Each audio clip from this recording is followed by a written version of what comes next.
Donc bonjour à tous. Europe, Afrique et bonsoir pour ceux qui sont en Asie. Nous vous accueillons à ce webinaire qui est dans la série aujourd'hui Aider les partenaires à mieux choisir, ce qui se fonde sur une publication du GPE qui est des directives guides pratiques pour l'organisation de revues conjointes. Je me présente, Martinez, chef d'équipe pour le GPE, et mes collègues Yannick Sargad, et donc spécialiste de l'éducation de la même équipe, et elle est chargée du dialogue politique et de la responsabilité. Madame va commencer le webinaire par une présentation sur les caractéristiques et les fonctions d'une revue sectorielle conjointe efficace. Ensuite, elle vous présentera des aspects stratégiques pratiques pour la réalisation de ces revues sectorielles conjointes. Après cette présentation, et lorsque l'on aura vu comment c'est organisé, ces revues sectorielles, nous aurons 3 exposés des différents partenaires. Nous allons commencer par M. Armstrong, qui se trouve au Népal. Et ensuite, Valérien, qui nous parlera de l'expérience de la RDC. Et ensuite, cet échange se terminera par M. Caboret, qui nous présentera l'expérience du Burkina. Quelques éléments pratiques, l'intendance. Si vous avez des problèmes de connexion, envoyez-nous un email à webinaire@gpe.org. Pendant la séance, vous aurez la possibilité de poser des questions. Envoyez-nous vos questions par la fonction YouTube ou webinaire@gpe.org. Nous sommes également enregistrés et ce sera à votre disposition cet enregistrement avec les autres ressources, par exemple le compendium, la synthèse, une fois que nous aurons terminé ce webinaire. Maintenant, je vais passer la parole à Yannick, qui encore une fois, vous nous parlez du qui est chargé du renforcement du dialogue politique au niveau des pays, 18 ans d'expérience et plus dans la coopération dans le secteur de l'éducation. Elle a travaillé pour l'UNESCO, le DANIDA, et je crois que c'est tout. Sans plus attendre, je lui passe la parole. Vous avez la parole, merci.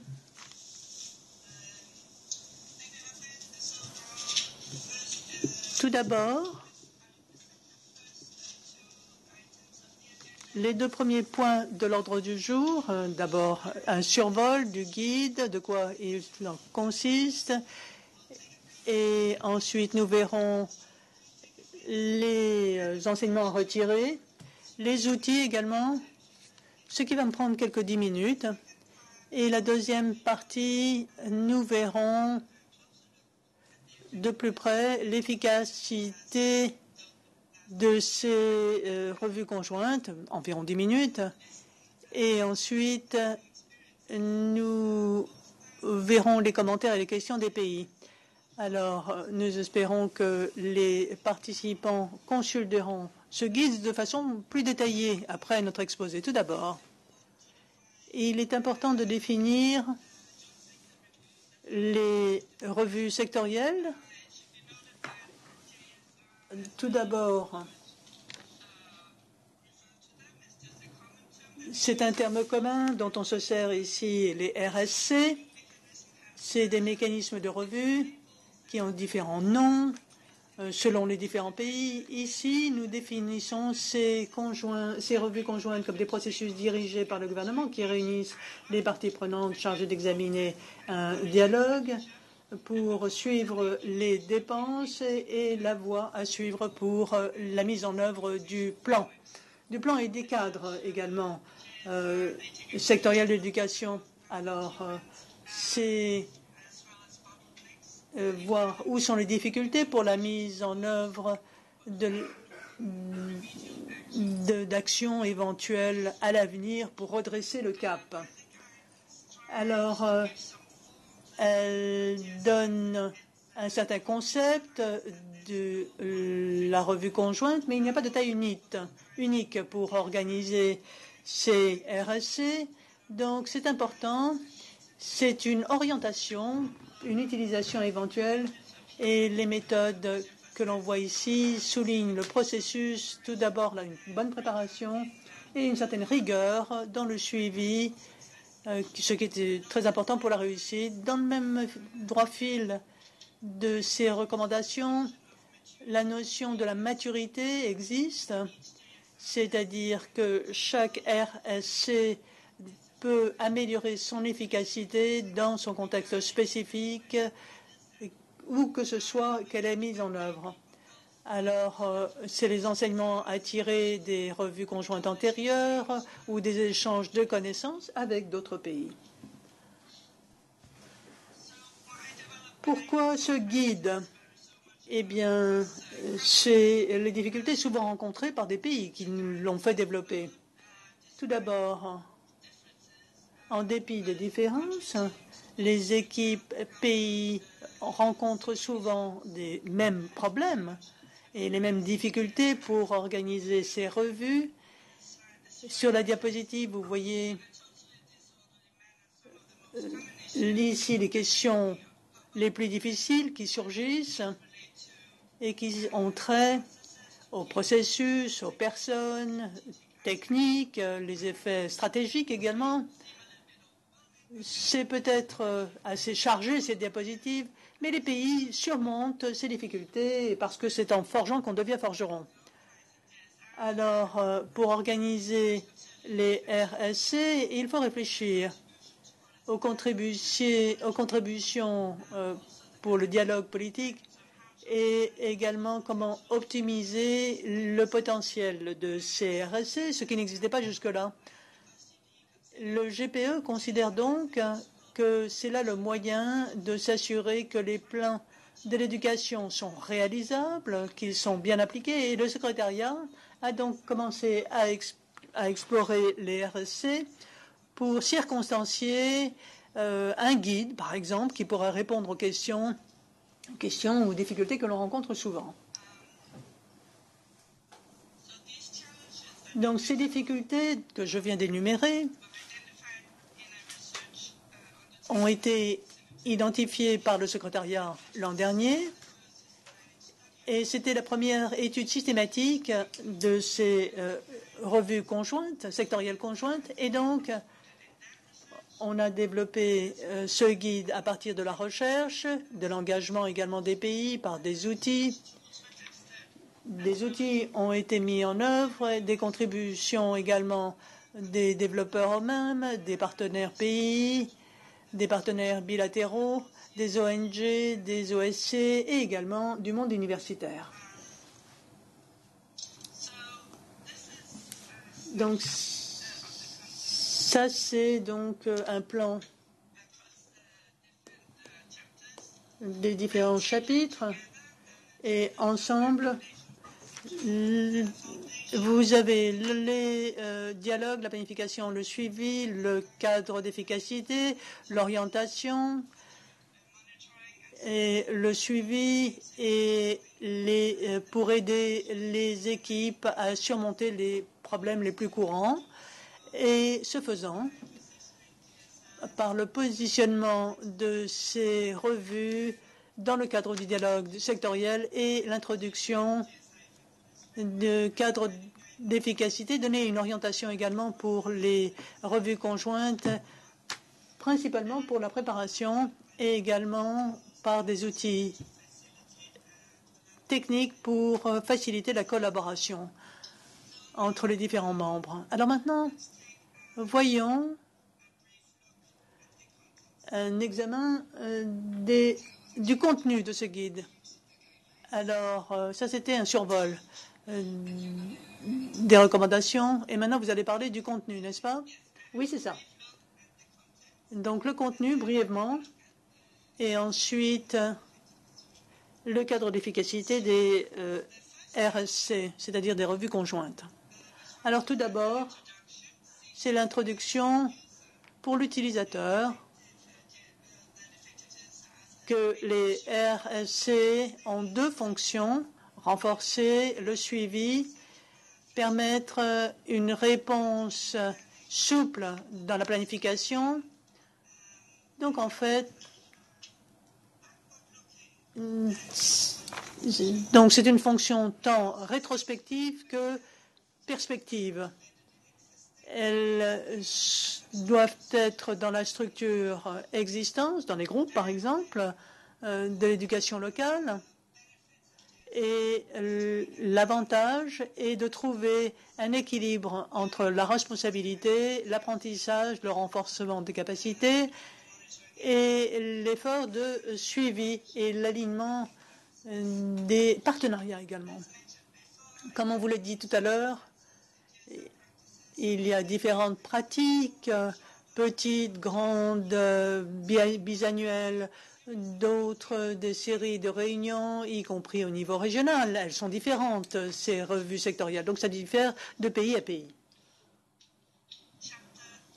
Alors pour le chapitre 2, c'est le fondement, c'est-à-dire le cadre d'efficacité. Donc il y a 5 éléments, dimensions, qui composent le cadre. Cela vient de la recherche dont je vous ai parlé tout à l'heure et des pratiques pays.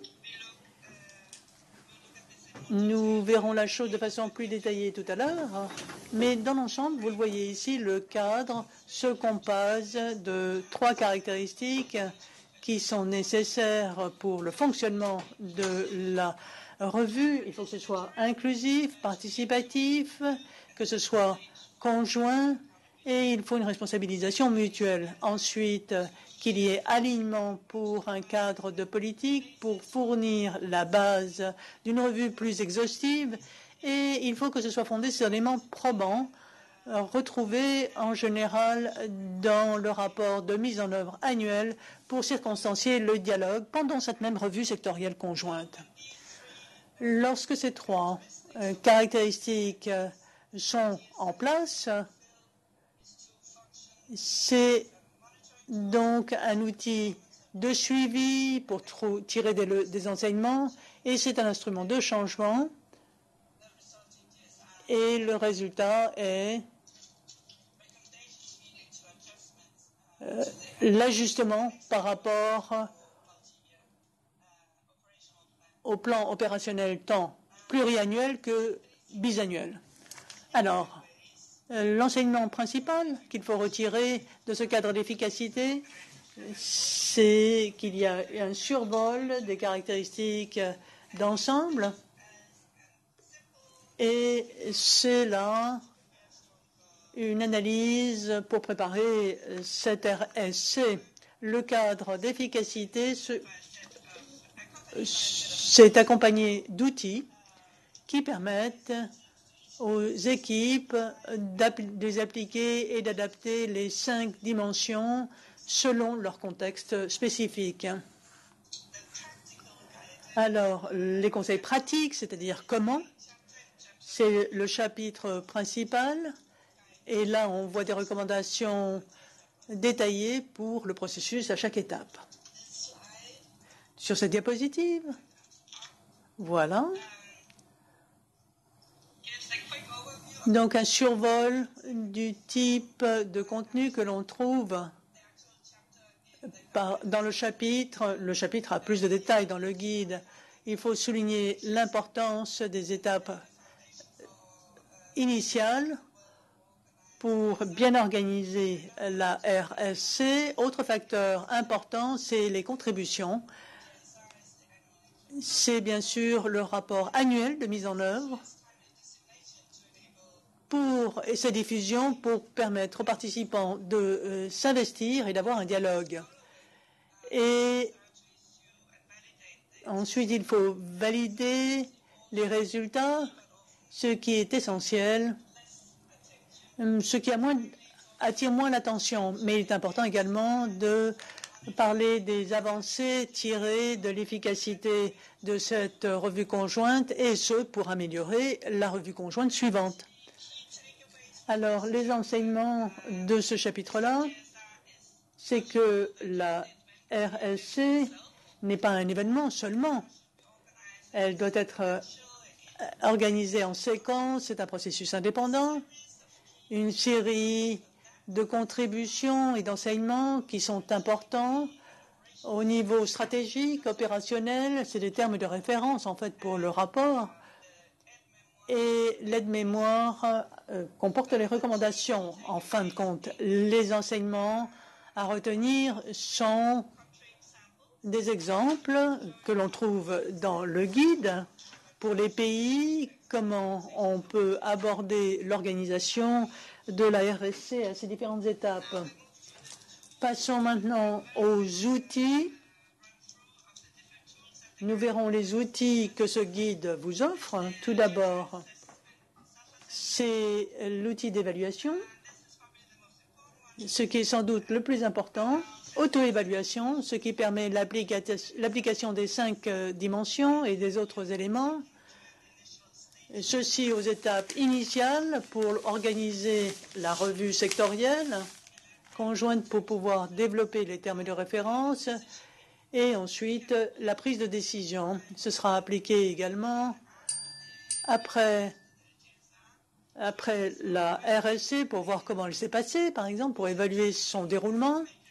Et ensuite, tirer des enseignements et améliorer la revue conjointe suivante. Nous avons également une échelle de maturité de la revue pour analyser le suivi de cette revue sectorielle et de son efficacité au fur et à mesure et d'année en année. Les outils peuvent servir également pour une évaluation indépendante, une méthode donc qui permettra de stimuler les dialogues et peut-être nous avons différentes revues sectorielles, si vous voulez, avec différents éléments qui les concernent. Et enfin, le dernier outil sera particulier parce que c'est confidentiel et c'est imprimé, mais c'est également en ligne. Vous avez 4 outils pour assurer une structure, pour une focalisation, un échange d'expériences intra-pays, mais entre les pays également, car nous savons que les échanges intéressent les partenaires, les échanges d'expériences dans les différentes équipes. Donc c'est un guide de lecture, une grille d'observation, un guide pour les séances de compte-rendu, et également une comparaison, un guide de débriefing. Et lorsque les équipes rentrent un programme d'amélioration pour intégrer les enseignements qui ont été remportés, et ce pour leur propre RSC. Et enfin, mais pas des derniers, les annexes, ce sont des fiches d'une page qui peuvent servir comme survol ou liste de contrôle, et elles sont axées sur des éléments essentiels du processus de la RSC, c'est-à-dire une référence de tout ce qu'on peut faire dans la revue, la mise en œuvre, rapport de mise en œuvre plutôt, et le mémoire lui-même, pour s'assurer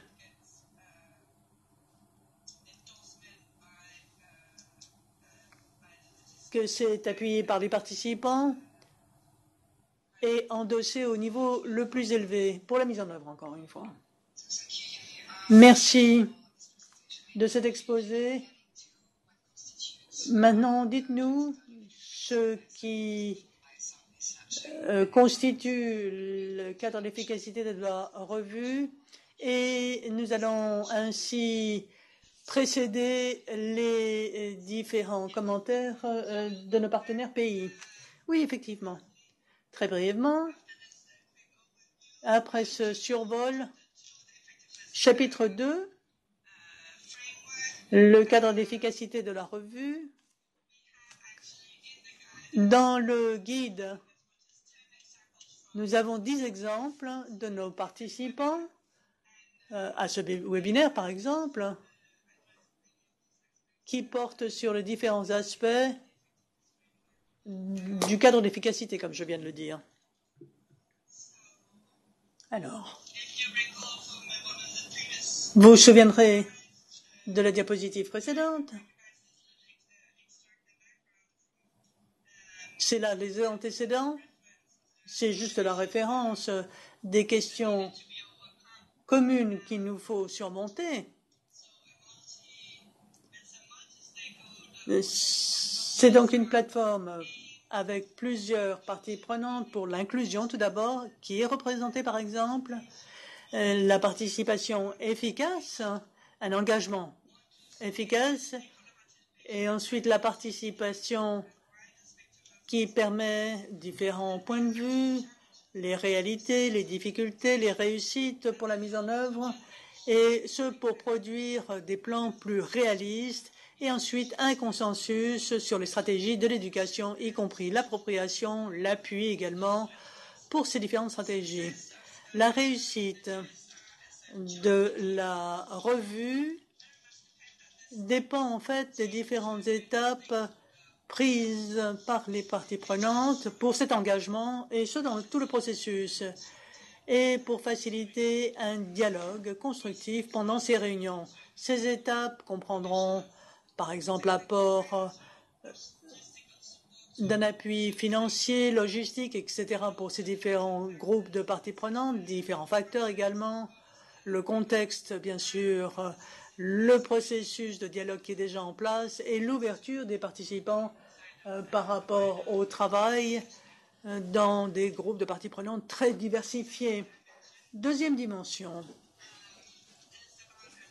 il s'agit de l'alignement de la revue sur des cadres politiques communs qui définissent le périmètre de la revue et les différents domaines qui sont couverts par ces revues. Ça, c'est le plan d'éducation, sectoriel de l'éducation, les sous-ensembles opérationnels, le plan pluriannuel opérationnel. C'est également la portée de la revue. Il faut qu'elle soit exhaustive, qu'elle porte sur tous les secteurs, qui contribue ensuite à diminuer le nombre de rapports parallèles, c'est-à-dire les doublons, le consensus sur le cadre politique. C'est essentiel pour assurer la cohésion entre les attentes et ce que la RSC effectue réellement. Il faut qu'elle soit exhaustive et se serve d'un cadre qui est essentiel pour démontrer que l'évaluation est exhaustive. Mais l'on ne peut pas tout discuter ni tout couvrir dans une revue, mais le rapport de mise en œuvre annuel devrait viser l'exhaustivité et fournir la base d'un dialogue certain, ce qui m'amène à la dimension suivante, où il s'agit des données empiriques et que les données sont valides, solides, quantitatives, des informations sûres sur les résultats, sur la mise en œuvre, y compris les données financières de l'année couverte par la RSC. Il s'agit de savoir si c'est fondé sur un rapport de mise en œuvre annuel, s'il y a d'autres rapports, d'autres analyses qui seront disponibles pour appuyer la RSC, pour informer le dialogue. Il y a un lien très étroit entre les éléments probants et ce qui se tient lors de la réunion des RSC. Donc, pour que C'est là la plus grande difficulté pour le rapport de mise en œuvre qui est à la base d'un dialogue constructif. Cela détermine la focalisation, la qualité des discussions et c'est le point de référence pour aller de l'avant. La RSC peut aussi bénéficier d'autres analyses qui ont été mentionnées. La quatrième dimension, c'est donc l'outil de suivi. Capture la revue et souligne que la revue, c'est bien plus qu'un mécanisme de redevabilité pour les résultats. Cela permet aussi de comprendre les causes, ainsi que les goulots d'étranglement, les carences dans le système, ainsi que les défis quant à la mise en œuvre. Et est-ce que la RSC remplit son mandat de contrôle? Est-ce qu'il y a une dimension d'apprentissage? Est-ce qu'il y a aussi des fonctions d'engagement? Et ça, c'est intégré ici parce que la RSC, en fait, fait partie donc d'un processus de mise en œuvre. Ça n'existe pas dans un vide et cela, bien sûr, permet de faire une rétrospective, y compris les conditions passées, la redevabilité mutuelle et si, en fait, les objectifs ont été accomplis. En ce qui concerne le temps et comme ceci était prévu. La dimension numéro 5 souligne les recommandations qui ressortent de la RSC. Sont-elles faisables par toutes les parties prenantes? Sont-elles en fait intégrées pour pouvoir remédier au goulot d'étranglement et aux défis de la mise en œuvre, et elles influencent la programmation et le budget des programmes. Il faut savoir, est-ce que c'est quelque chose qui est véritablement intégré dans le cycle politique beaucoup plus large, ou est-ce que c'est quelque chose qui en fait se produit en temps opportun? Est-ce que les recommandations sont faisables? Sont-elles réalisables et permettent-elles d'avoir un suivi pendant la RSC suivante? Merci.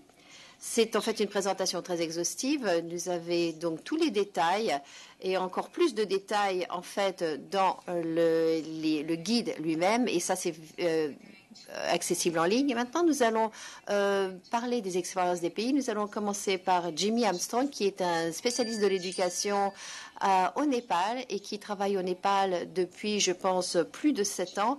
Et il est chargé de l'approche sectorielle. Jimmy va donc nous dire comment le Népal a organisé sa revue sectorielle et quelles sont les pratiques communes, ainsi que les enseignements tirés, à savoir comment organiser des RSC efficaces et effectives. À vous, Jimmy. Vous avez la ligne. Merci. Alors, je voudrais commencer, comme j'ai très peu de temps, par... si vous voulez bien me le permettre, j'aimerais faire une récapitulation de savoir où nous en sommes et ce que nous avons lancé au Népal. Et nous avons eu donc une approche sectorielle au Népal depuis les années 90, mais au départ, c'était en fait uniquement purement basé sur les programmes. C'était donc focalisé, il n'y avait pas de focalisation sur les plans ou les programmes sectoriels. Alors que dans le cadre du dernier plan sectoriel, nous avons adopté maintenant une approche double pour pouvoir accommoder ou s'adapter aux instruments qui étaient en fait utilisés par les partenaires au développement. Nous avons maintenant une approche basée sur les programmes, une approche basée sur les résultats. Ça a donc en fait été intégré dans des dispositions financières de financement. C'est-à-dire que nous avons donc à la fois une RSC où en fait nous avons donc des progrès, nous nous basons sur des progrès passés et aussi nous nous basons aussi sur des résultats, sur les programmes et sur les résultats dans différents secteurs et que nous avons développés jointement. Et donc, il y a un certain nombre de partenaires au développement qui appuient cette approche basée sur les programmes, d'autres qui appuient celle qui est basée sur les résultats et qui, en fait, soutiennent ces deux modalités. Alors, en fait, notre RSC, nos RSC sont, en fait, basés sur une approche beaucoup plus large. Et on l'a déjà dit au niveau du GPE, je pense, la RSC, c'est en fait quelque chose qui est très utile parce que ça permet effectivement de tirer des enseignements. C'est en fait aussi très intéressant en termes de processus. C'est quelque chose qui se produit 2 fois par an.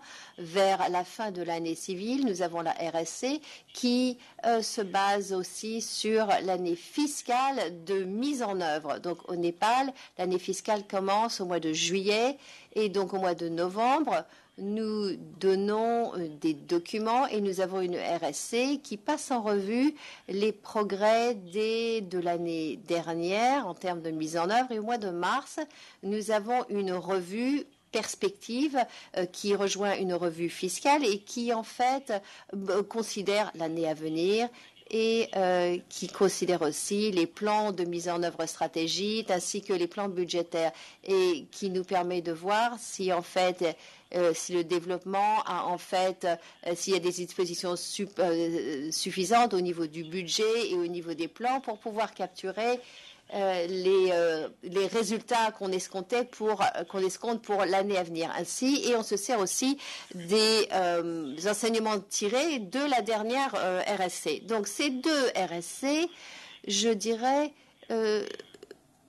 qu'en fait, nous sommes assez matures en ce qui concerne les lignes directrices qui ont été présentées. Nous sommes une machine qui est bien huilée, nous avons des modalités qui marchent bien, nous avons reçu un certain leadership du gouvernement et nous avons aussi certains partenaires qui ont participé. Donc nous sommes très heureux de voir qu'elles sont appliquées. Il y a aussi il y a un certain leadership du gouvernement en ce qui concerne l'organisation des revues, mais en même temps, c'est en fait un processus qui est continu. Donc, à part ces 2 moments de revue, où en fait on a une participation beaucoup plus large du gouvernement, c'est-à-dire par exemple le ministère de l'Éducation, mais aussi le ministère des Finances, le ministère des Affaires fédérales, qui sont tout à fait pertinents dans notre nouveau contexte décentralisé au Népal. Eh bien, nous avons également un réseau des OSC, donc l'association des ONG, nous avons la fédération des ONG, mais nous avons également un réseau d'OSC des politiques, la fédération des OSC pour les handicapés, des représentants du corps enseignant. Nous avons aussi des membres du comité de gestion des écoles et différentes associations de parents. C'est donc en fait une très grande diversité de participants qui nous rejoint quand nous faisons les revues et cela prend en général 3 à 4 jours. Et pendant ces revues, nous avons des discussions qui sont basées sur les présentations qui sont faites sur les documents clés. C'est-à-dire que 2 semaines avant les réunions, il y a les données donc, et les différents systèmes de données sur l'enseignement, mais aussi les aspects physiques et financiers sont communiqués. Et le gouvernement présente également les résultats sur différentes dimensions en ce qui concerne la focalisation basée sur les résultats. Donc, ce qu'on essaye de faire, c'est en fait d'avoir un équilibre. C'est de ne pas avoir 2 processus séparés, où on a des discussions. En fait, on a des discussions sur les progrès dans l'ensemble Mais on a aussi des discussions qui nous permettent d'avoir effectivement des décaissements, parce que pour le ministère des Finances, ça, ce sont des discussions très importantes qui informent les décisions effectivement du ministère à la fin, bien sûr, de la réunion. Pour ce faire, nous avons développé un certain nombre de groupes thématiques où il y a des partenaires au développement, gouvernement, experts, parties prenantes, et ils participent à ces groupes. Ces groupes se rencontrent pendant toute l'année.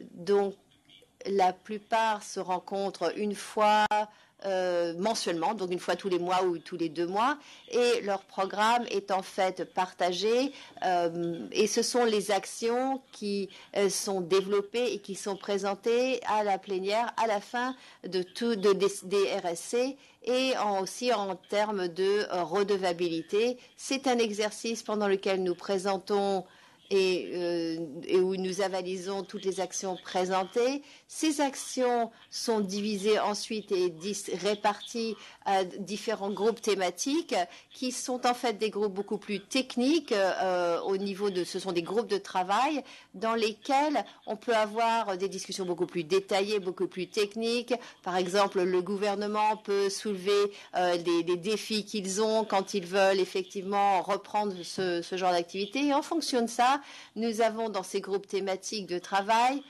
nous avons donc des recommandations qui ressortent, des appuis. On identifie, par exemple, là où on a besoin d'assistance technique, de telle sorte que pendant la RSC suivante, le gouvernement est mis à jour et en fait informé par en fait ces groupes de travaux et les progrès qui ont été faits en fonction des actions qui ont été convenues. Donc même pendant la revue de secteur, nous avons une journée où il y a des groupes de travail. Au niveau des comités, on discute de ceci. Les présentations sont faites au niveau de la plénière. Il y a donc une très grande participation et on s'assure qu'on a bien sûr des résultats spécifiques et que nous travaillons dans les 2 cadres pour avoir effectivement donc un décaissement efficace. Donc, je regarde un petit peu le temps qui m'est imparti ici. Alors, à part cela, nous avons donc les enseignements principaux qu'on peut tirer, c'est que la représentation, ça c'est quelque chose qui doit être encouragé. Et je pense que c'est quelque chose qui doit être appuyé. Parce que, en particulier dans ces moments de coordination interne, donc par exemple le réseau d'OSC dans l'enseignement a environ 200 membres. Et on doit consolider les documents et les commentaires dans les documents. Même chose parce que l'on doit présenter ça au ministère avant les présentations. Donc on doit en fait encourager d'avoir suffisamment de temps pour que les réseaux puissent consulter leurs membres. Et parfois, c'est un petit peu difficile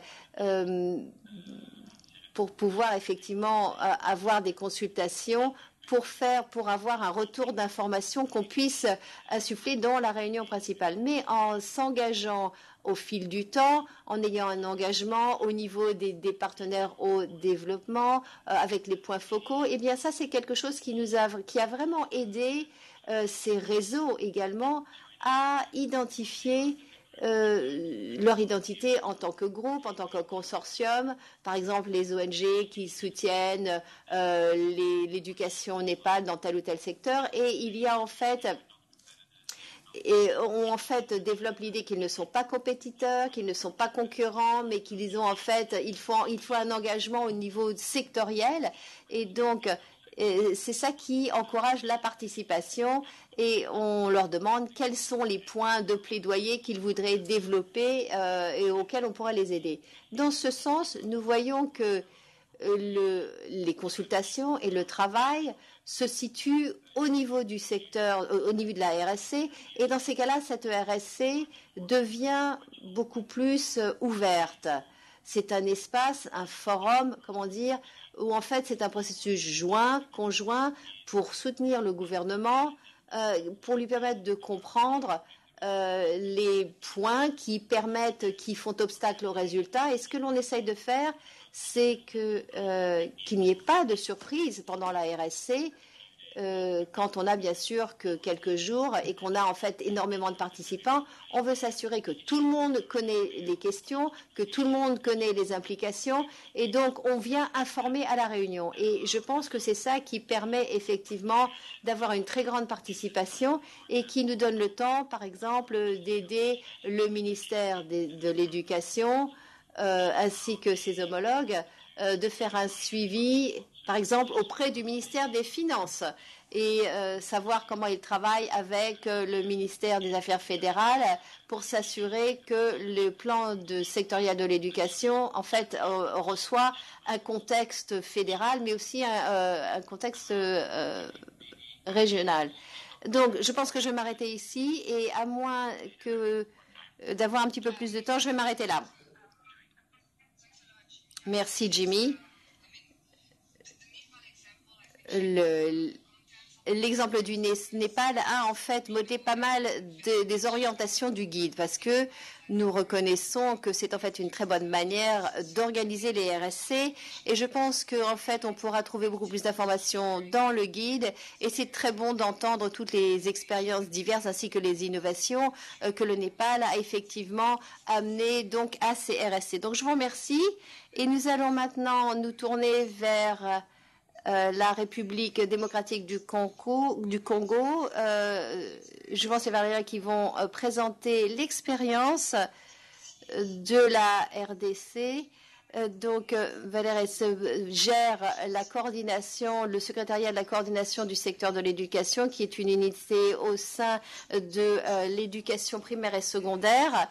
Et il va nous faire part de ces RSC, de la manière dont elles ont été organisées et gérées. Et Valère, vous avez la parole. Je voulais juste vous rappeler aux participants en ligne qu'ils peuvent poser des questions sur YouTube avec gpe.org. Donc Valère et Jouvence, vous avez la parole. Allez-y.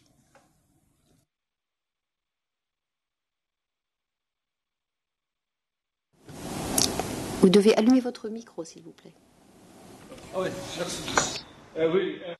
Bonjour Raphaël, bonjour Marc-Antoine, et bonjour Caboret que je vois là-bas, et bonjour à tout le monde. Je suis passé, je suis avec mon collègue Jouvence. Est-ce que vous pouvez vous rapprocher du micro, s'il vous plaît? Rapprochez-vous du micro, s'il vous plaît. Okay. Voilà.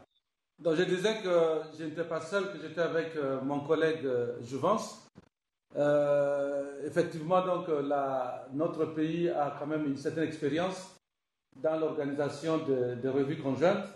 Nous avons déjà organisé 3 revues conjointes. C'était des revues plutôt de mise en œuvre du plan intérimaire de l'éducation, qui ne couvrait à l'époque qu'un seul sous-secteur, à savoir l'enseignement primaire, secondaire et professionnel.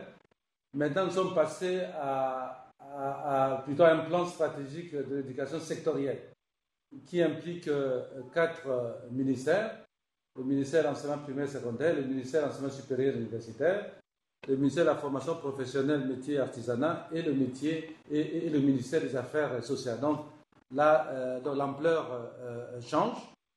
Et donc,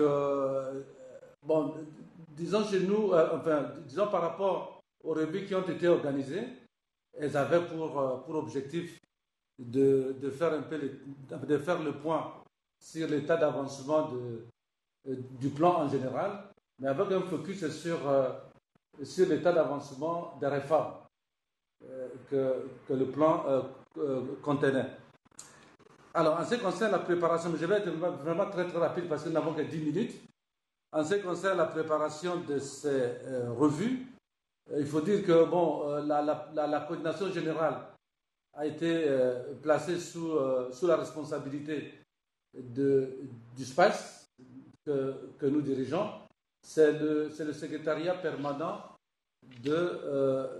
d'appui et de coordination du secteur de l'éducation.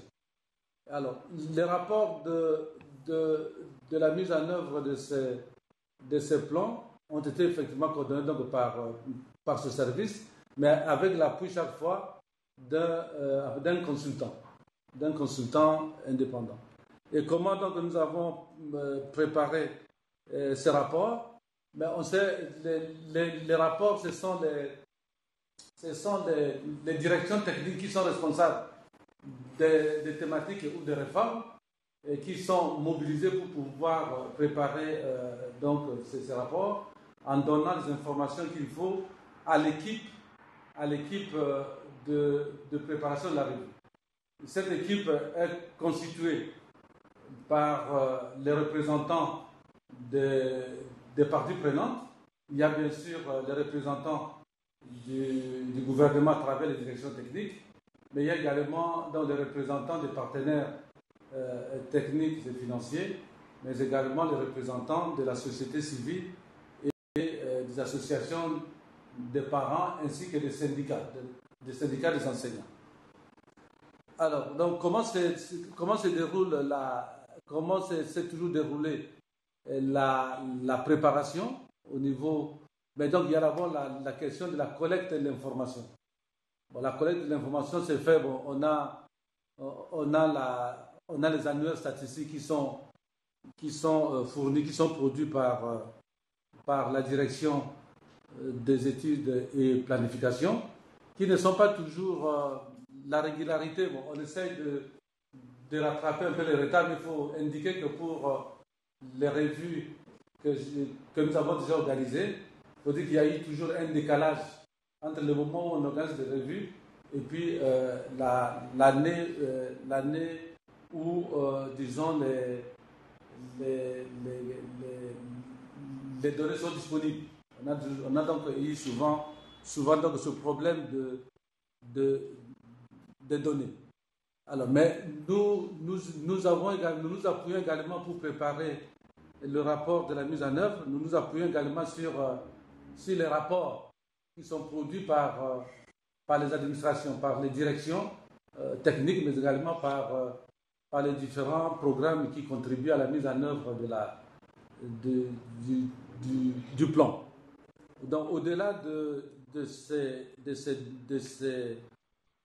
au-delà donc de ces annuaires et des rapports, il y a également des entretiens, c'est-à-dire que l'équipe organise des entretiens avec les différents acteurs de la mise en œuvre du plan, notamment les directions techniques, mais également les acteurs de la société civile et les différents responsables de programmes et de projets.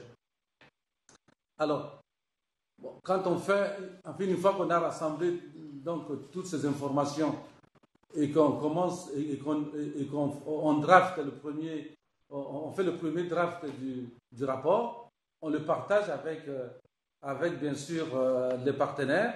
Mais il faut dire que souvent les choses se passent un peu on est très souvent pressé par les temps. Mais je dois indiquer que pour toutes ces revues, à part peut-être la première revue, pour les dernières revues, le rapport de suivi de la mise en œuvre a souvent été partagé avec un certain retard. Ce qui fait que les partenaires, on n'a pas un retour systématique, si vous voulez, des partenaires de l'éducation, notamment les partenaires techniques et financiers, la société civile ainsi que les autres. Alors, en ce qui concerne l'alignement de la revue sur le plan, je pense qu'effectivement, les rapports que nous produisons sont toujours alignés sur le plan, d'autant qu'ils suivent pratiquement la même structuration.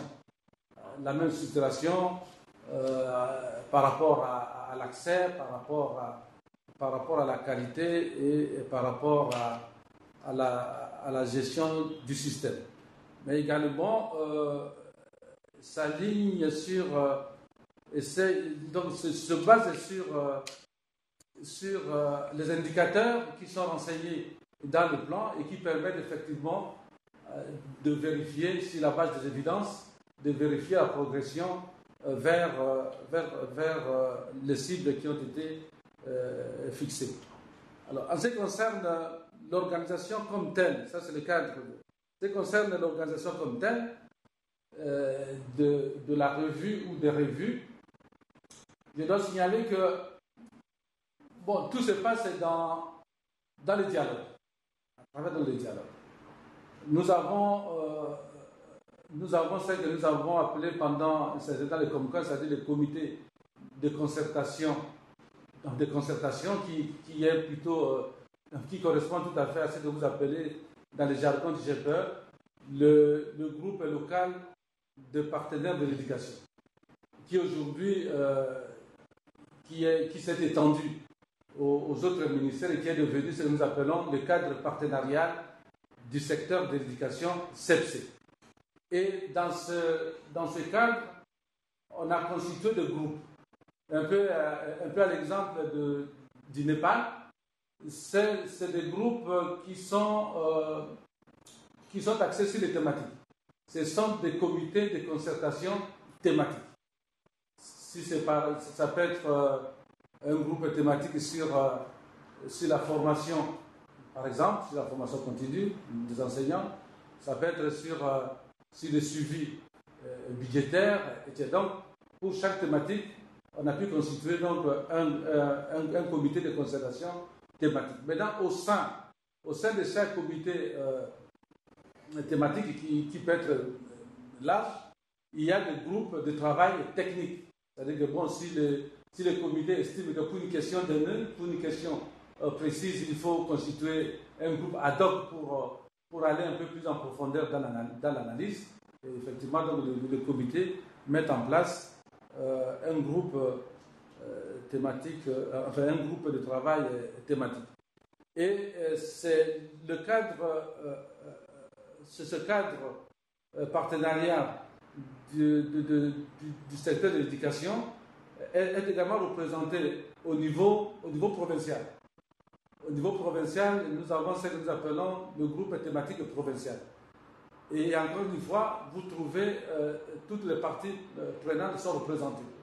Vous avez bien sûr le gouvernement, donc à travers ses administrations, mais vous avez également, comme je l'ai indiqué, les partenaires techniques et financiers, la société civile, les associations de parents et les syndicats. Et donc, tout passe par ces cadres partenariats. Il n'est pas encore, il faut dire que bon, il n'est pas encore, maintenant qu'on s'est étendu, maintenant que le plan couvre maintenant 4 ministères, il n'est pas encore assez rodé pour pouvoir fonctionner de manière optimale. Alors, lorsque nous préparons la revue, évidemment, il y a la préparation des thèmes de référence. Les thèmes de référence passent également par ce mécanisme de dialogue. C'est-à-dire que bon, l'espace que nous dirigeons élabore le premier draft, qu'il partage avec les parties prenantes, qui attend le retour des commentaires, et dans une réunion presque en plénière du Comcom à l'époque, mais aujourd'hui du CCS, on analyse, on échange sur le thème de référence, on se met d'accord sur une feuille de route, on se met d'accord également sur le budget, sur la manière dont la revue va se dérouler. Et donc, c'est dans ce cadre-là que les thèmes de référence sont endossés par toutes les parties. Une fois que toutes les parties ont endossé ces thèmes de référence, maintenant, on passe à la préparation de l'organisation comme telle. On lance les invitations, et là encore, donc lorsqu'on endosse les thèmes de référence, on a déjà discuté de la catégorie de participants qu'il faut inviter, en tenant compte, bien entendu, du niveau central et du niveau provincial, mais également, on discute également des ministères sectoriels, des ministères de collaboration qu'il faut inviter, qui sont impliqués effectivement dans la mise en œuvre du plan. Nous pensons ici au ministère des Finances, en ce qui concerne les dépenses. On pense également au ministère du Budget en ce qui concerne la mise à disposition des ressources, etc. Alors, est-ce qu'il y a souvent, bon, on a toujours un problème de, est-ce qu'il y a trop d'invités, pas assez d'invités, trop de participants, pas assez de participants. Il faut dire qu'on est un pays immense, avec, qui gère quand même près de 60 000 écoles, 600 000 enseignants, répartis à travers un pays aux dimensions presque continentales, plus de 2 millions de kilomètres carrés, avec moyens de communication parfois un peu compliqués, et où le moyen de transport qui est utilisé le plus souvent, c'est l'avion, et ça coûte extrêmement cher. Et donc, on tient compte de tout ça pour trouver le bon équilibre. Mais l'équilibre se passe, donc l'identification des participants repose d'abord sur la proximité du participant par rapport aux thématiques ou par rapport aux réformes qui seront analysées au cours de la revue. Ça, c'est le premier critère pour identifier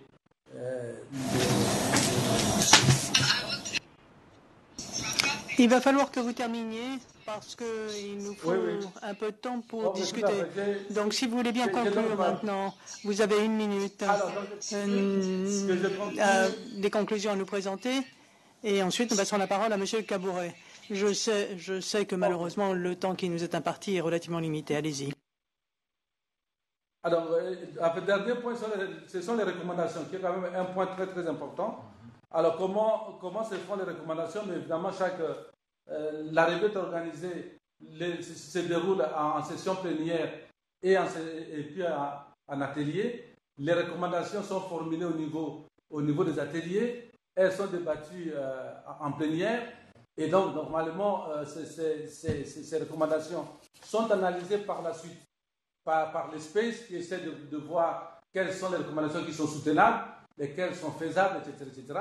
Et donc, normalement, on n'y est pas encore, mais on est en train de travailler là-dessus, on fait un plan d'action du suivi, un plan d'action de la mise en œuvre de ces recommandations, de leur intégration, de leur suivi, avec des responsabilités bien précises pour qu'à la prochaine revue, ces recommandations soient prises en compte. Voilà. Je vous remercie. Donc, je pense que j'ai fini. Je suis allé très vite.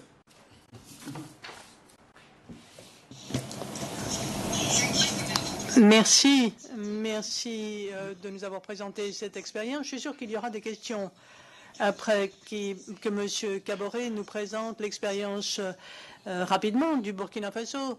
M. Cabouret est économiste du plan et qui travaille au ministère de l'Éducation au Burkina, si je ne m'abuse.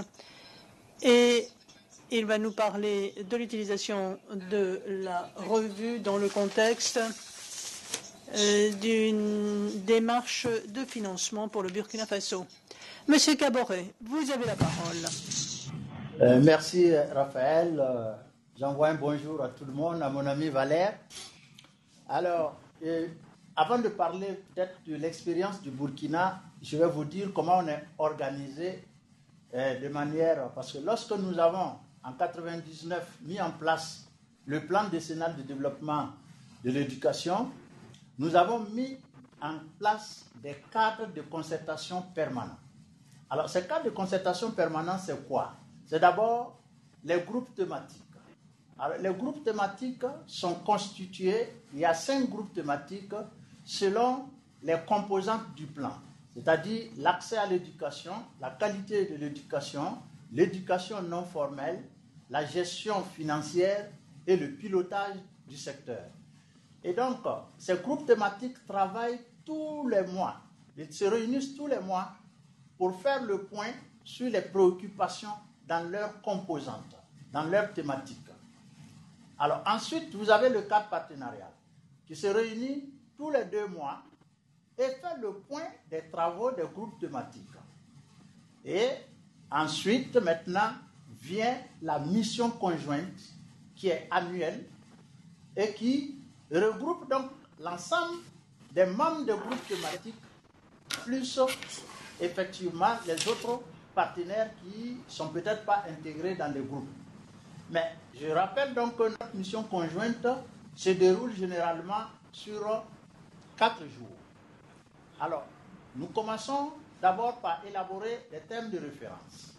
Et ces thèmes de référence sont conjoints parce que nous discutons avec les partenaires techniques et financiers, avec la société civile, l'ensemble des acteurs, et nous consolidons ces thèmes de référence qui doivent faire l'objet de la mission conjointe.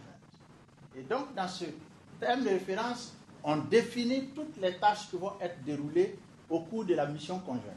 Alors, donc, c'est quoi la première tâche? C'est d'élaborer d'abord le rapport annuel de mise en œuvre du plan d'action annuel qui s'est déroulé et qui vient de s'achever, aussi bien le rapport physique que le rapport financier. Ensuite, les groupes thématiques travaillant tout le temps, au cours toute l'année, ils ont un rapport qu'ils synthétisent. Nous devons synthétiser effectivement encore ces rapports. Ensuite, il y a l'ensemble des recommandations de l'année dernière que nous synthétisons également. Et c'est tous ces blocs-là qui vont constituer les documents du travail au cours de la mission conjointe. Alors, la mission conjointe se déroule comment? Par une plénière. La plénière a pour objet d'informer tous les acteurs, qu'ils soient au parfum des grandes lignes du rapport annuel et du rapport physique. Ensuite, les groupes vont se retrouver au sein de leur groupe.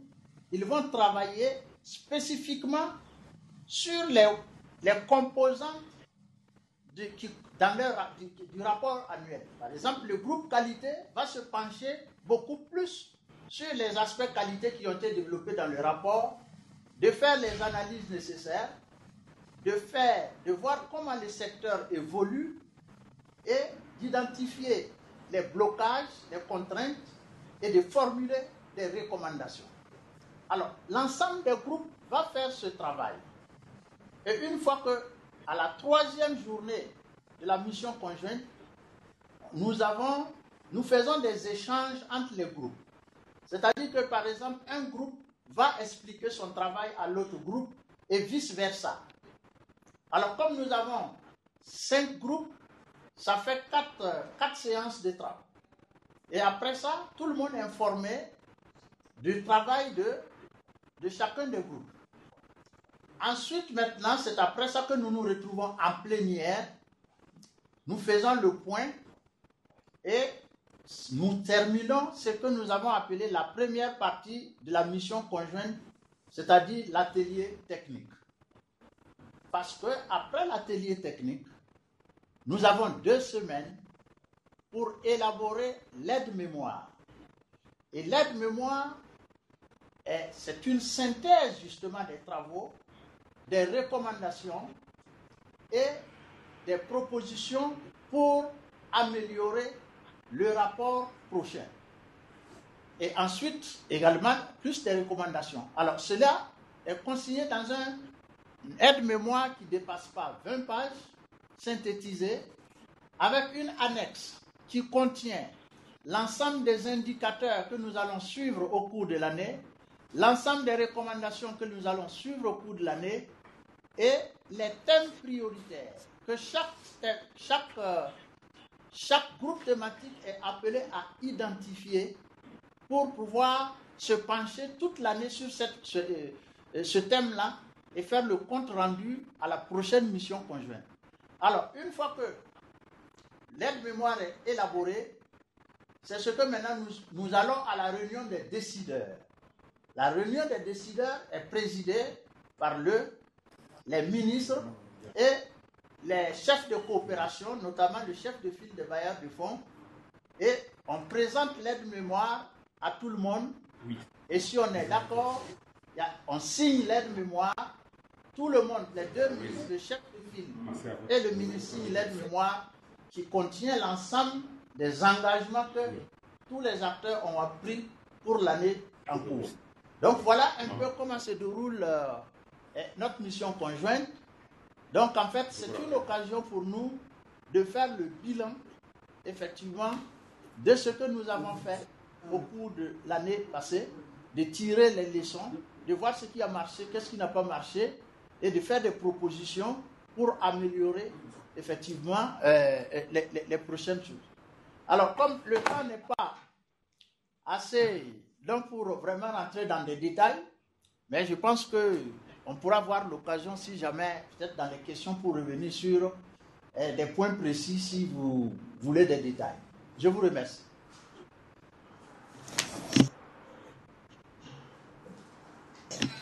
Merci, c'était très intéressant et assez dense. Merci et condensé également. Donc merci, nous allons parler des expériences maintenant. Ce qui est remarquable pour le Burkina, c'est la façon dont vous recevez le feedback selon les différentes revues. Donc vous avez vraiment tiré enseignement de ce qui s'est passé auparavant. Nous avons reçu toutes sortes de questions. Je vais essayer maintenant de regrouper les questions par thème. Et nous avons nos différents intervenants qui vont en parler. Alors nous allons commencer par Yanné, rapidement, qui va nous parler de l'utilisation du guide. Que faire quand le guide sera mis en œuvre? Et nous avons un mécanisme de retour d'information, c'est-à-dire sur l'utilisation de ce fameux guide. Et puis, vous nous répondrez rapidement et ensuite nous passerons la parole au pays. Oui, très rapidement. C'était très intéressant de vous entendre dans les pays. En ce qui concerne l'utilisation du guide, les outils ont été mis à l'œuvre, à l'essai tout du moins, dans les pays. Et nous en saurons davantage parce que certains d'entre vous y avaient participé dans l'initiative d'échange des pays pour faciliter les échanges entre les différents pays, en fait. Et là, nous nous sommes servis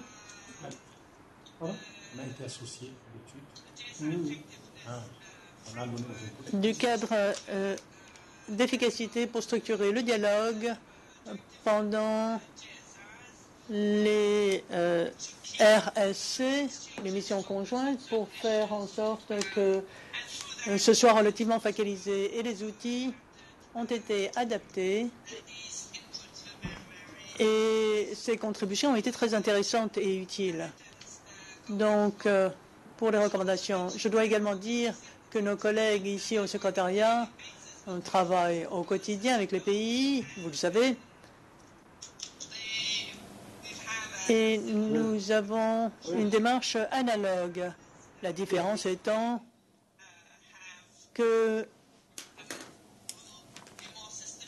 c'est plus systématique en quelque sorte.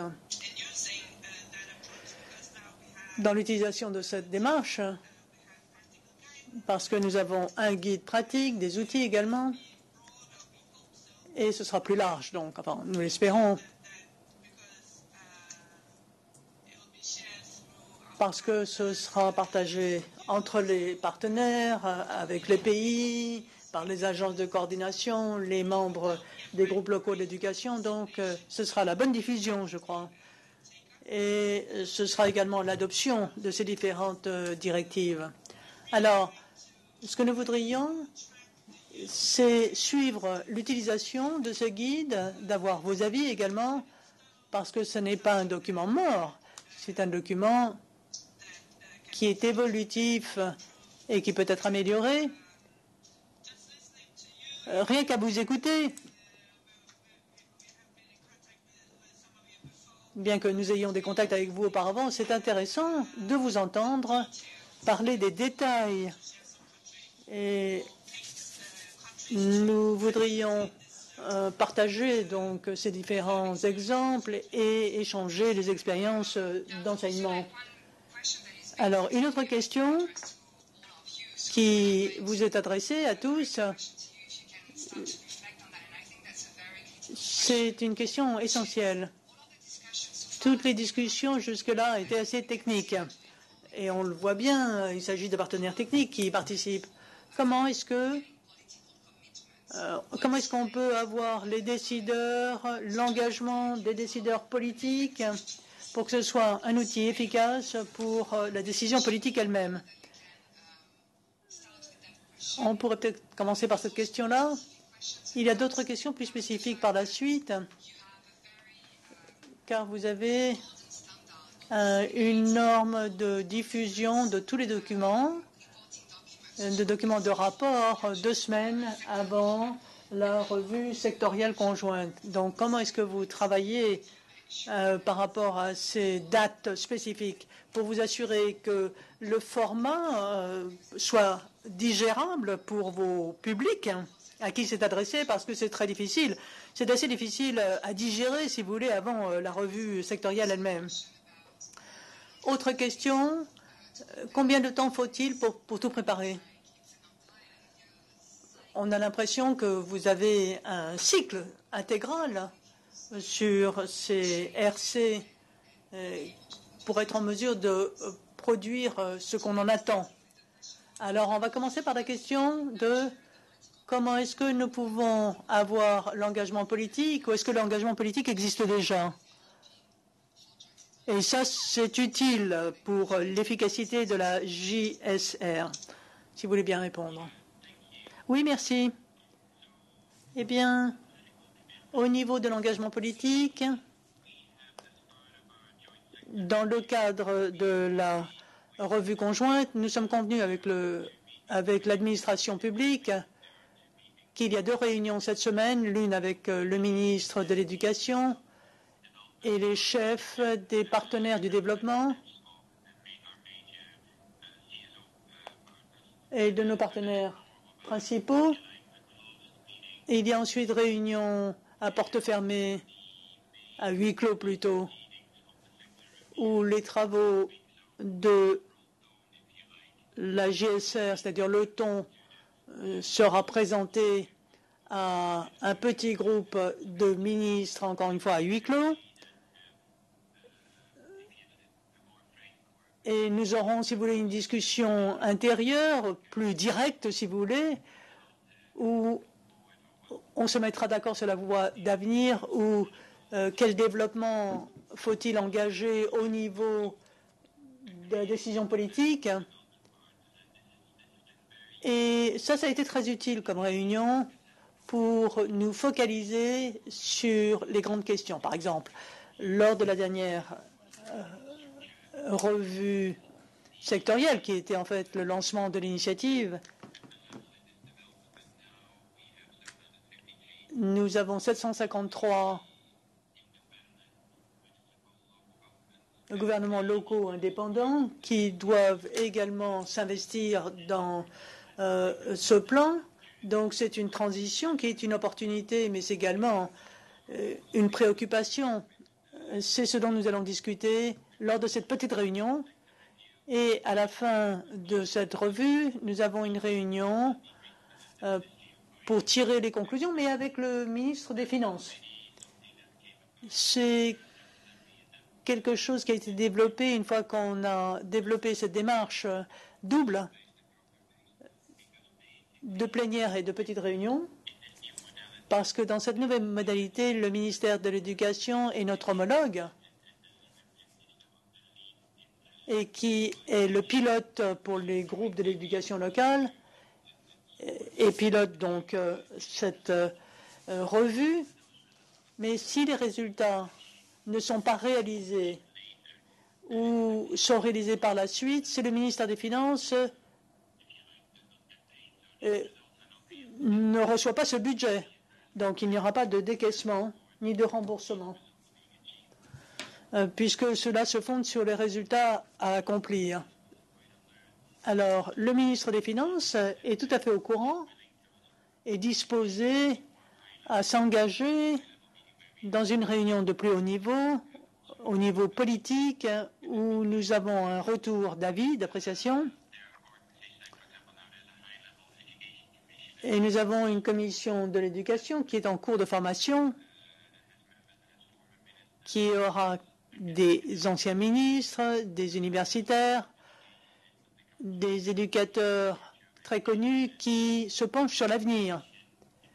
Et cette commission a été invitée à la revue sectorielle qui fait le bilan qui fera le bilan de notre présentation. Pour passer à la deuxième question, comment digérer? Étant donné la coordination très solide entre l'administration mais également les partenaires du développement, il y a une division du travail quand il s'agit de la revue. Donc l'idée est que quand nous recevons tous les rapports,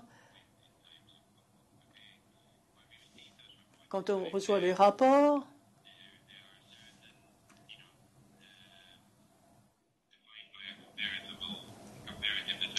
il y a des avantages comparés. Il y a des domaines d'expertise. L'UNICEF, par exemple, se charge d'une partie du rapport. La Banque mondiale se penche sur la gestion financière. Les autres partenaires, les associations des ONG, se penchent sur la situation pour comparer ce qui s'est fait, ce qui a été vu sur le terrain. Donc, on peut consolider ainsi toutes nos observations et nos revues grâce à ces différentes agences pour nous assurer que nous allons examiner les sujets qui nous préoccupent et qui ont été identifiés. Et ensuite, nous communiquons donc ces résultats et c'est débattu lors de la revue conjointe. C'est vrai que c'est une année de travail en soi, pour répondre à la dernière question. C'est du travail, certes, mais l'idée étant que le travail lui-même se fait pendant les groupes conjoints. Il y a un groupe sur le cursus qui s'est réuni 10 fois pour parler de l'intégration des cursus dans le cadre national fondé sur les compétences. Ça a donc été digéré, si vous voulez. Toutes les questions détaillées ont déjà été présentées au gouvernement et aux partenaires. Une fois qu'on arrive à cette réunion, ça a déjà été récapitulé et cela permet au gouvernement de mettre à jour les avancées, les progrès. Les exposés sont fondés sur le travail et sur le retour des rapports des groupes pendant ce processus. C'est vrai que c'est du travail. C'est 2 semaines. Nous nous réunissons avant la réunion finale pour comparer donc le travail sur le terrain. Mais c'est un processus qui est en cours et donc il y a la revue, on décide des progrès dans tous les secteurs. Donc, encore une fois, tout ceci est discuté avant la réunion formelle complète. Oui, tout à fait. Merci. Ce sont de bonnes informations et c'est des enseignements dont on peut se servir pour l'organisation de ces revues. C'est très intéressant. Nous voulons documenter toutes ces pratiques. Non pas qu'elles soient applicables à tous les contextes, mais il est toujours bon de savoir ce qui se passe ailleurs pour voir comment est-ce que l'on peut adapter les éléments positifs. Maintenant, Valère, je vais vous passer la parole. Nous avons des questions sur les visites sur le terrain. Nous savons que c'est un point épineux. Et les avantages, la valeur ajoutée de ces visites sur le terrain, on en a beaucoup parlé. Vous pourriez peut-être nous dire pourquoi c'est épineux et quelles sont les différentes positions. Autre question? Quelles sont vos expériences quant aux outils proposés?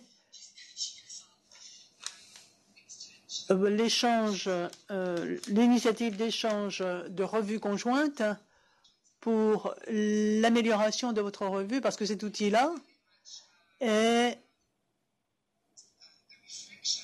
le reflet de ce qui a été mis à l'œuvre à Madagascar, en RDC et au Tchad.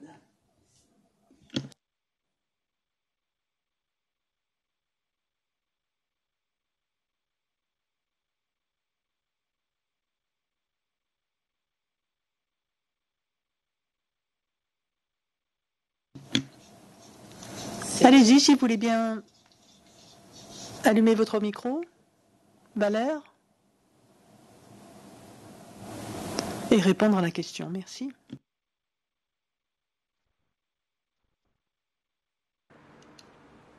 Est-ce qu'il y a moyen de reprendre la question? Je vous entends, merci. Est-ce qu'il y a moyen de reprendre la question? Si vous voulez bien répondre à la question. La valeur ajoutée de... la valeur ajoutée des revues? Non, des visites de terrain. So, the field visits, right? That was your question. Si j'ai bien compris, il s'agit de la valeur ajoutée. So the added value...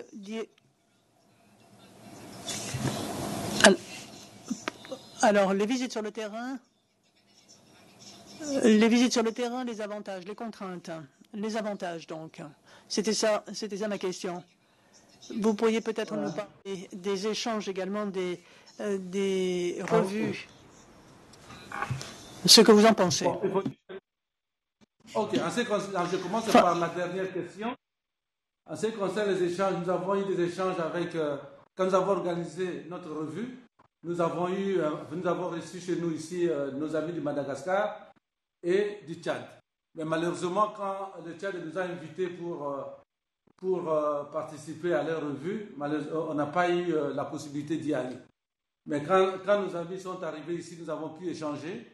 Et je pense que c'est très, très avantageux parce que je pense qu'ils ont beaucoup tiré de notre revue parce qu'ils étaient en cours de préparation de leur revue. C'était pour eux la première expérience. Je pense que c'est plus eux qui ont tiré de notre expérience que nous-mêmes. Et donc, par rapport aux visites de terrain, je pense que les visites de terrain restent très, très importantes. C'est pour vérifier un peu, parce que dans les rapports qui nous sont envoyés par nos collègues, par exemple, de province, il faut quand même vérifier ce qu'ils racontent dans ces rapports. Et je crois qu'effectivement, il y a une valeur à ajouter des visites de terrain parce que ça permet un peu d'ajuster certaines choses. Alors, j'ai suivi mon collègue de Burkina. Je pense que il y a des choses très, très intéressantes qu'il a évoquées et qui pourraient effectivement nous inspirer dans le cadre d'échange de connaissances ou de bonnes pratiques. Voilà. Je ne sais pas si mon collègue a quelque chose à ajouter, je pense. Oui, pas grand-chose. Mais en fait, effectivement, il y a une valeur ajoutée certaine sur les visites de terrain, dans la mesure où, effectivement, ça renforce la fiabilité des données empiriques que nous recevons à travers les rapports. Donc, vous savez, comme Valère l'a souligné, le pays est très très vaste, les moyens de communication sont très difficiles, donc il se pourrait que dans un coin du pays, effectivement, le travail de la collecte des données se fait correctement, mais pas dans d'autres. Donc on essaie quand même d'aller voir sur le terrain comment les choses se passent réellement pour consolider effectivement les données que nous recevons à travers les rapports qui proviennent des provinces et qui proviennent notamment de certains projets éloignés de la capitale. Mais effectivement, pour la deuxième question, par rapport aux échanges d'expériences, effectivement, je pense que, et d'ailleurs, les cas ici concrets, lorsque je suis l'expérience du Burkina Faso, je vois par exemple que les recommandations issues des revues conjointes sont signées par beaucoup de structures qui s'engagent par les ministres. Et effectivement, ces genres d'expérience, je crois, peut nous inspirer. Oui, voilà, doit nous inspirer, parce que souvent chez nous, effectivement, il y a des partenaires clés qu'on n'associe pas de manière systématique aux recommandations, et c'est ce qui pose problème par la suite.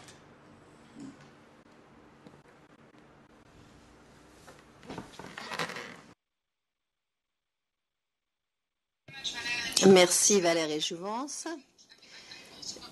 Je voulais aussi donner l'opportunité à Ibrahima de répondre à certaines questions. Nous avons 10 minutes de retard, donc nous voulons entendre ce que le Burkina a à nous dire parce qu'il y a pas mal de réactions et pas mal de questions. Mais je pense que la question la plus importante, c'est de savoir comment est-ce que vous avez pu vous assurer de la participation du ministère des Finances et pas uniquement une participation comme ça, juste pour histoire de dire, mais une participation vraiment active de ce ministère.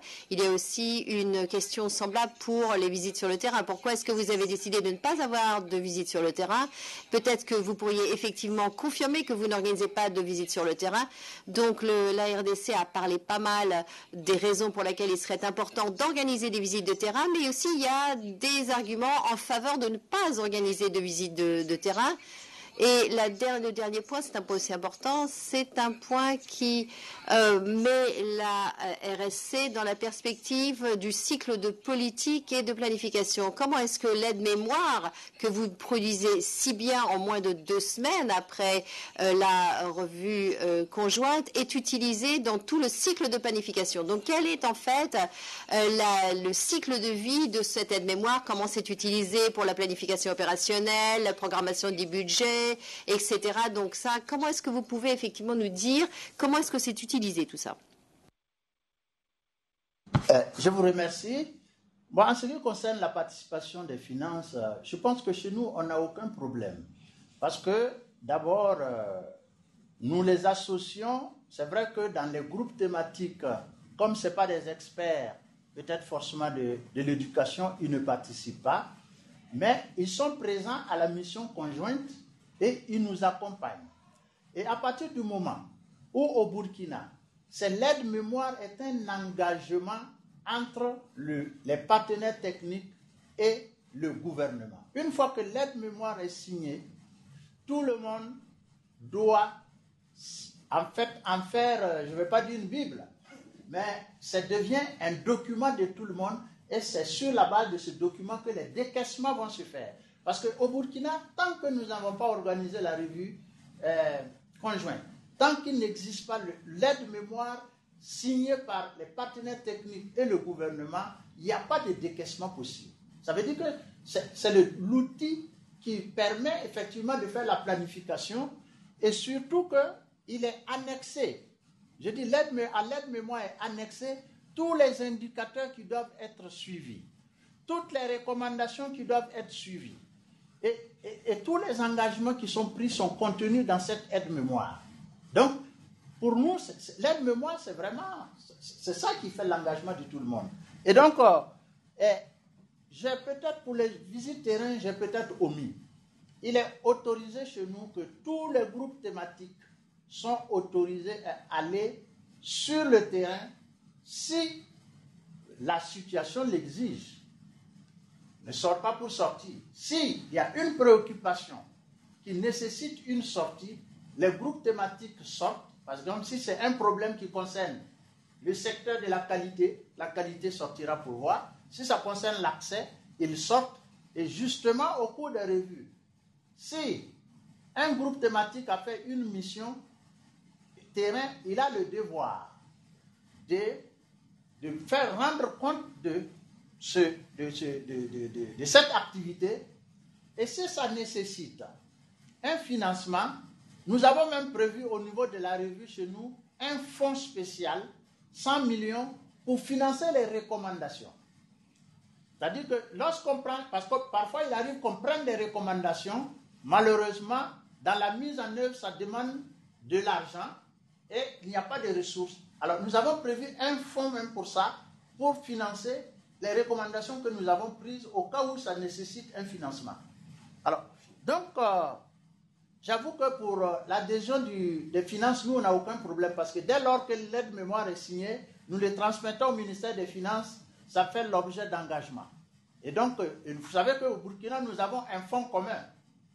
Les partenaires techniques et financiers ont décidé de mettre leurs ressources dans un fonds commun et c'est géré selon les procédures nationales.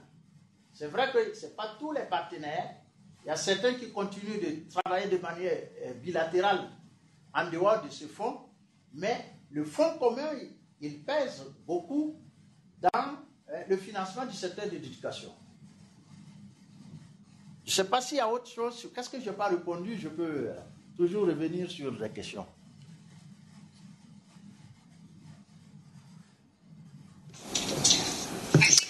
Oui, je pense, Ibrahima, merci. Merci de tous vos commentaires. En fait, il est l'heure de clore notre webinaire. Donc, il y avait un certain nombre d'autres questions et nous espérons que nous pourrons continuer cette ligne de dialogue ouverte. C'est important pour les pays de s'entendre mutuellement, d'entendre ce que les autres font. Je voudrais donc maintenant remercier toutes les personnes qui ont participé à cet appel, aux présentateurs. Merci de nous avoir rejoints. Je voudrais remercier aussi tous les participants en ligne ainsi que mes collègues ici à Washington qui ont rendu possible l'organisation de ce webinaire. Nous continuerons à partager nos ressources avec vous, par exemple les notes de ce webinaire, les liens, pour que vous puissiez effectivement partager ça avec vos collègues ou réécouter. À titre informatif, nous allons très prochainement lancer des lignes directrices sur le suivi des budgets dans l'éducation. Et nous aurons donc un webinaire là-dessus très prochainement. Je voulais juste vous avertir de ceci parce que c'est quelque chose qui est très lié sur les lignes, sur le guide. Il y avait donc un certain nombre de réactions, de commentaires qui disaient que c'est en fait les données du budgétaire qui sont en fait un obstacle pour avoir en fait une revue sectorielle quand elles ne sont pas accessibles à temps. Ces données. Donc, nous en discuterons. Je vous remercie donc tous. Encore une fois, je remercie les présentateurs et nos amis, Ibrahim, Jémi et Valère. Nous sommes très heureux de vous voir en ligne. Donc, encore une fois, au revoir et merci. Allez, au revoir et bon appétit.